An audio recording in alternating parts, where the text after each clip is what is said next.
It's Monday, day one of the World Economic Forum's annual meeting in Davos, Switzerland. This is Radio Davos. More than 2,000 leaders from government, business, civil society, academia and the media are meeting in person for the first time since COVID-19 stopped the world. They're discussing the biggest issues, from geopolitics to climate change, inequality, technology, the future of jobs, all as history is at a turning point. Watch all the action live or on catch-up at wef.ch/wef22 and across social media using the hashtag WEF22. I'm Robin Pomeroy, podcast editor at the World Economic Forum, and with daily podcasts from the heart of the annual meeting 2022, this is Radio Davos. Welcome to Davos, and for the first time since we created Radio Davos, we're actually talking to you from Davos. It's usually a snow-covered ski resort high in the Swiss Alps. For the first time in the more than 50-year history of these Davos meetings, the World Economic Forum's annual meeting is being held not in January, but in spring. The pandemic has meant there's been no physical Davos meeting for the last 2 Januaries, so this really is a remarkable event. The first major in-person meeting, really of its kind, perhaps of any kind, since COVID stopped business as usual, and how different the world looks now. On these daily podcasts every morning, we'll be looking forward to the day's action and picking up on the highlights as they happen through the week. Each day I'll be joined by different co-hosts.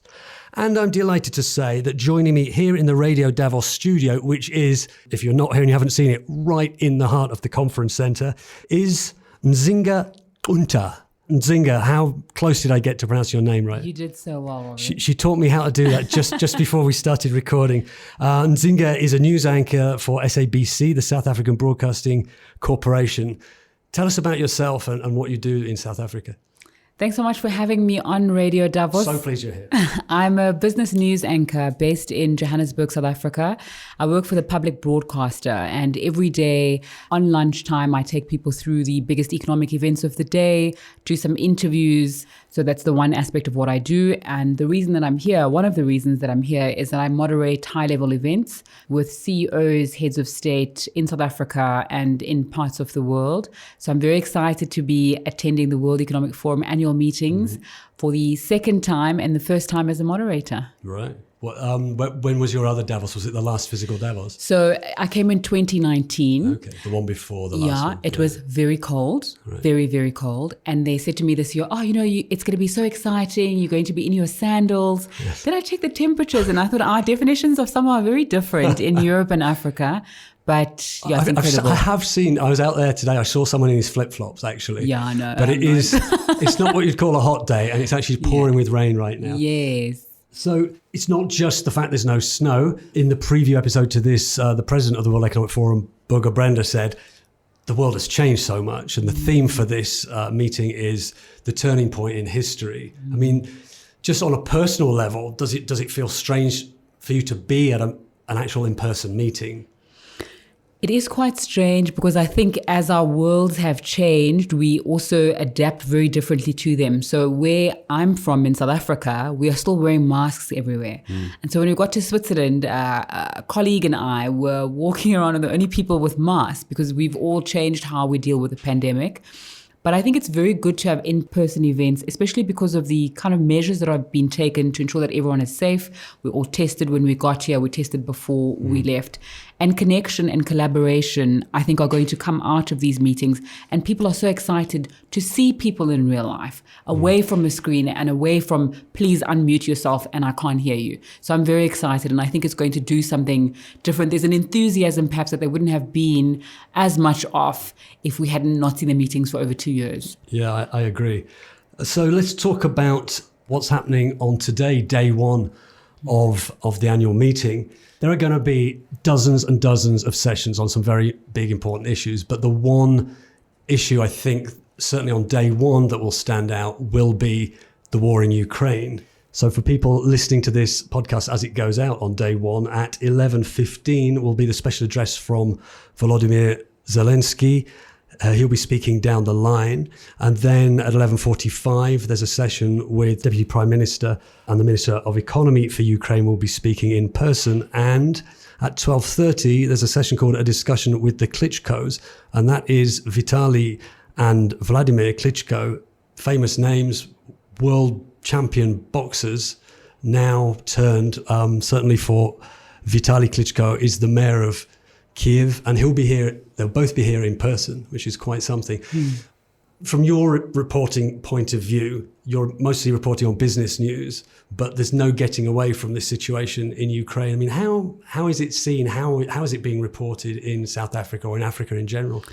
Absolutely. So when it comes to the war in the Ukraine, what we're seeing from a South African perspective is that we know that our wheat prices are going to go up and our oil prices are going to go up. A large part of our society is indigent and struggles and is dependent on wheat foods as their staples.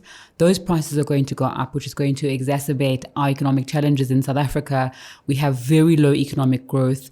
We're very high unemployment, and people are struggling on a day-to-day basis in order to make ends meet. So that's going to impact us even more. So the way that we are approaching that is looking at the impact that it will have. There's also commodities boom in South Africa because of the restrictions on Russia exporting to different countries. So some of our miners are very happy with the amount of business that they are doing there. So I don't work on the politics desk, but obviously we're reporting it as the public broadcaster, what's taking place.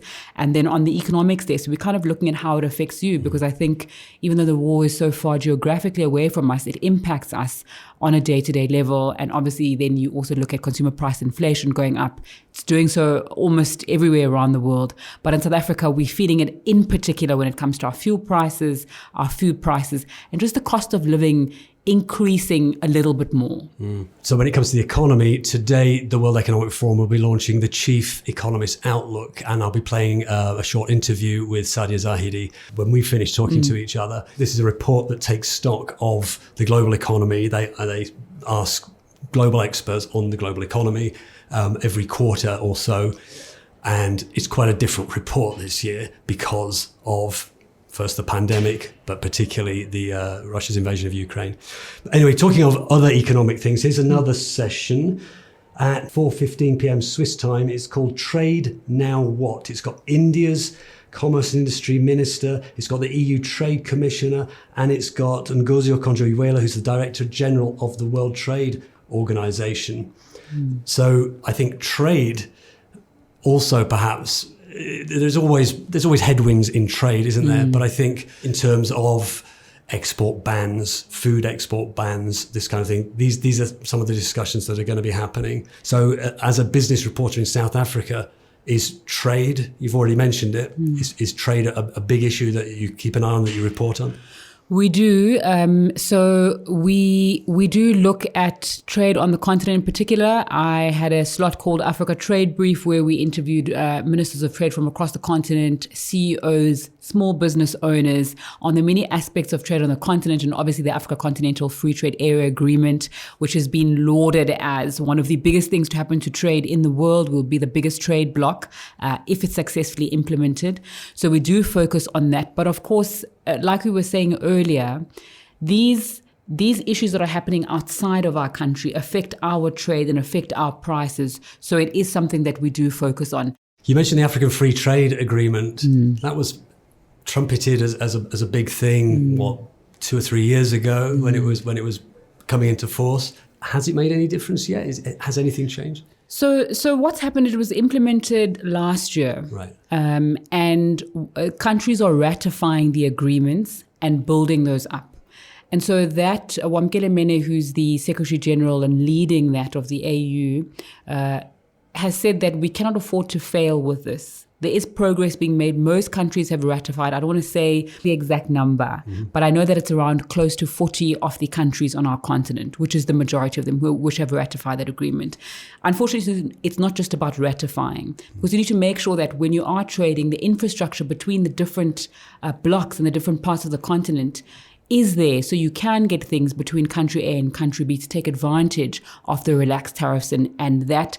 And that's a challenge that I think maybe in 5 years we can start to say, okay, we can see progress. But there is progress and it is being implemented. It's not just a talk shop. And I think Wamkele is he's quite brilliant at what he does, and he's quite a focused leader. So under him, I think that there will be results, and it won't be one of these projects which is lauded and then forgotten about, because we do need that as a continent. We have the capacity, we have the capability, and there is political will as well. So let's look ahead to today and to the rest of the week coming up. I mean, are there particular sessions you'll be moderating some of them? Yes. You might not want to favour some over others, but if there's anything particularly you're looking forward to, what would that be? Yes, so I'm moderating 2 sessions here. We're looking at the future of healthcare and taking a look back at the lessons that we can learn from the COVID-19 pandemic with some really interesting role players from the pharmaceutical industry, access to medicines, and making sure that we really drill down and look at what have we learned from the inequalities that have come, because it's not a fluffy, we are coming out of this pandemic and we've learned so many good lessons, because we've seen vaccine inequality, we've seen what people have described as vaccine apartheid, and people really getting left behind. And we should have learned lessons from the AIDS pandemic, for instance. But it seems we haven't, so that's one of these sessions I'll be chairing at 8:15. I'm also doing a panel on preparing for Africa's growing global role. We've just spoken about the Africa Continental Free Trade Area Agreement and the potential for that. Speaking to the Prime Minister of Cote d'Ivoire, speaking to the CEO of a massive tech company, a woman, a South African woman, which is a very big deal, Puti Mahanyela Dabengwe. And then speaking to somebody who's involved in petroleum in Nigeria. I'm really looking forward to that, because we are an exciting continent. We're a powerful continent. And I think the way people sometimes see us is, oh, shame, that continent that's still getting it together. But we are quite together. And I think that panel, I'm very excited about showcasing our continent on a world stage. That panel is going to be taking place on Tuesday. And then I'm doing one with UN AIDS and Open Society. Also lessons from the pandemic and taking a look at inequality and how to fix that. We've got a Nobel Peace Prize winning economist in that session. So I'm just also very excited about that. And the other things outside of your own sessions, are there things you'd want to hear? I'm just looking forward to things that perhaps I don't have experience in, things that are outside of the purview of what I report on or what I anchor on a day-to-day basis. So I'll be looking at skills of the future. That's a panel that I'm looking forward to. I'm going to be looking at fashion because, on the one hand, it's seen as a very frivolous thing, but it's not. It affects supply chains. It's about labor, good labor practices, economies, jobs. So I'm looking forward to bouncing around the World Economic Forum, listening into sessions and interacting with people that on a day-to-day basis I wouldn't get to interact with because I'd be inside a studio. So that's what I'm looking forward to. Yeah, so am I. Well, thanks very much for summing that up for us. Thank you to my co-host today, Nzinga Qunta. Did I do it again? You did. Close. I was better first time, right? Thank you so much, Robin, for having me. It's been so interesting being here and being part of the World Economic Forum in the various ways. Great. I hope to see you around this week. You will. As I mentioned to Nzinga there, later today the World Economic Forum will publish its Chief Economists Outlook. And here to tell us about that is Saadia Zahidi, head of the World Economic Forum Centre for the New Economy and Society. Saadia, tell us why this is such an extraordinary moment to be publishing this assessment of the global economy. So there's 3 things that have really come together, right? Absolutely, war in Ukraine and all of the after effects of that. But let's also not forget that over the last 2.5 years, we have been in the midst of a pandemic that is still continuing. And there still continue to be surges in different parts of the world, lockdowns in different parts of the world. And all of that together is basically creating this economic crisis that we are starting to see. And I think we have to actually call it that. And that's what we find also from our Chief Economists Outlook, the 50 chief economists that have contributed to developing this, that we are in for a very turbulent era. That's what you'll be publishing later today, the Chief Economists Outlook. And this is something the World Economic Forum has been doing for a long time. Can you just give us a bit of the background, tell us what usually happens in a normal time? How often do you produce it? Who contributes to it? What are you aiming to do with it? Yeah, so every quarter we bring together the 50 or so chief economists from various international organizations, from big banks, from big technology companies, from big consumer goods companies. And they're all, of course, all over the world. So they have a very good global picture of what is happening in different parts of the world. And they tell us through a survey, but also through a lot of qualitative discussions every quarter, where they think the economy is headed. And this year we've got sort of 10 key questions on where things are going. And that's what we're presenting today. And so this must be a report, an outlook unlike any other. I mean, in what ways do you think this one will be different? Well, there's such a high degree of uncertainty, and I think that's what we're saying. So our opening piece here is we are in the midst of a perfect storm. And again, we have to acknowledge that because of these three things that have come together and very little room really for policymakers to act. They have an extremely difficult balancing act that they have to get to. I know that the report isn't published yet, and you might not want to give away all the headlines before it is later today, but could you give us some idea of what the key trends are? So most economists are expecting much lower economic activity relative to today when it comes to Europe, when it comes to China, when it comes to Latin America, Sub-Saharan Africa, Middle East. A lot of concern about weak or very weak growth in some cases.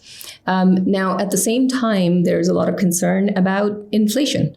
And that is going, of course, hand in hand with real wages going down. So a astonishing 90% of the chief economists that we have spoken to believe that real wages will go down across the board globally. And of course, this is not surprising because almost all of them are also predicting that inflation will be moderate, high, or very high in most of the world, most notably in the United States and in Europe, where they're expecting high or very high inflation relative to today in the next year. I suppose in a meeting like this, we're at the start of, this is day one at Davos 2022. With this outlook, this will be food for discussion, I suppose, by policymakers, by company leaders, by equality, poverty campaigners, all of these people who are here in Davos. Yeah. They're going to really be looking at this outlook and saying there are some very important decisions that need to be taken. And this is exactly why we're starting out with this publication and with a lot of the economic discussions on day one of the meeting, because let's take this away from the technical terms around real wages or around inflation. What we're talking about here is that essentially people are not able to afford the same goods and services that they could before.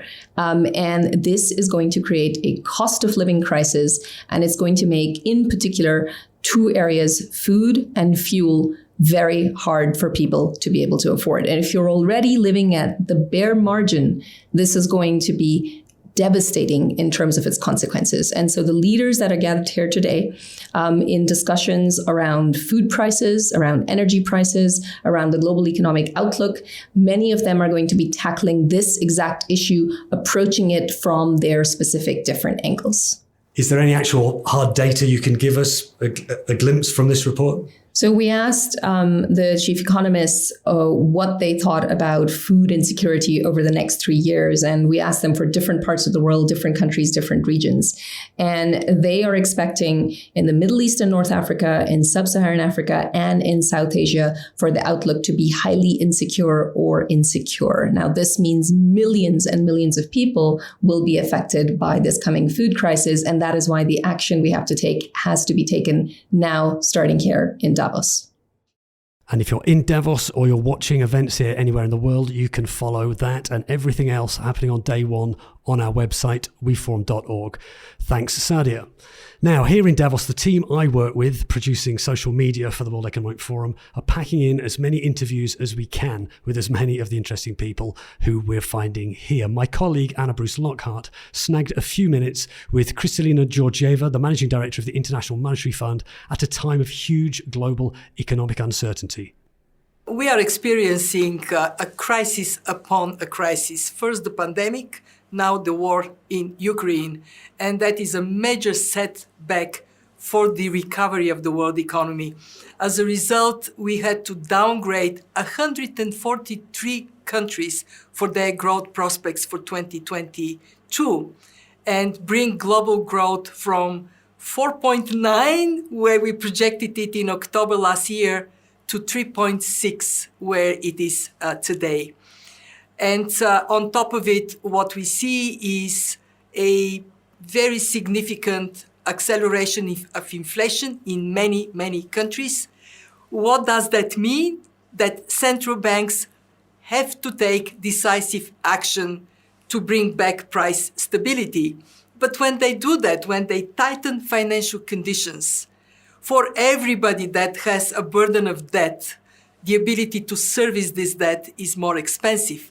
For many countries, 2020 was the year of increased debt, and that particularly applies for low-income countries, where today 60% of them are either at that distress or next to it.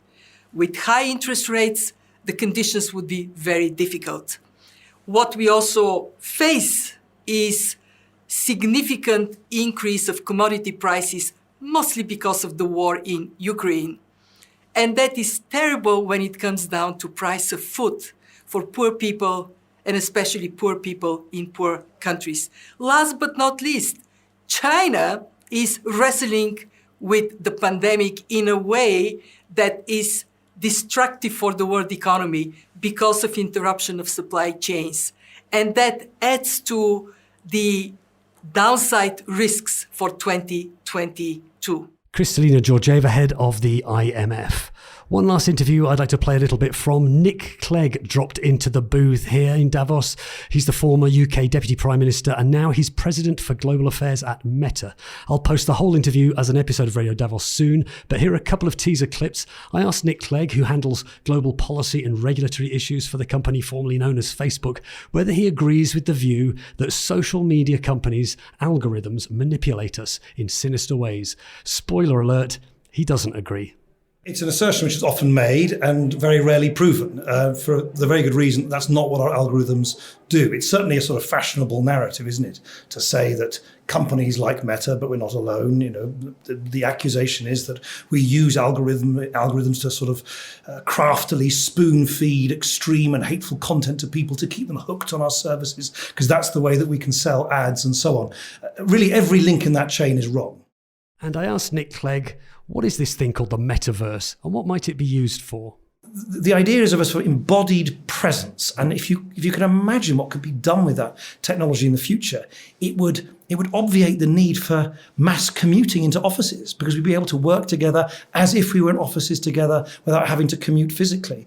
It would allow teachers to take a class of 12-year-olds to walk around ancient Rome. It would allow a surgeon to educate a group of budding medical students on how to do surgery as if they're right there in the lab. I think the applications really are very exciting. But you ask, in 1, 5, 10 years, this is a long journey. This is not going to happen overnight. And I think one of the exciting things, certainly for people like me, is that we can have the ethical, moral, societal, regulatory debates now, rather than bolting them on as an afterthought, which is what we've done, if you like, with the first kind of wave of the internet.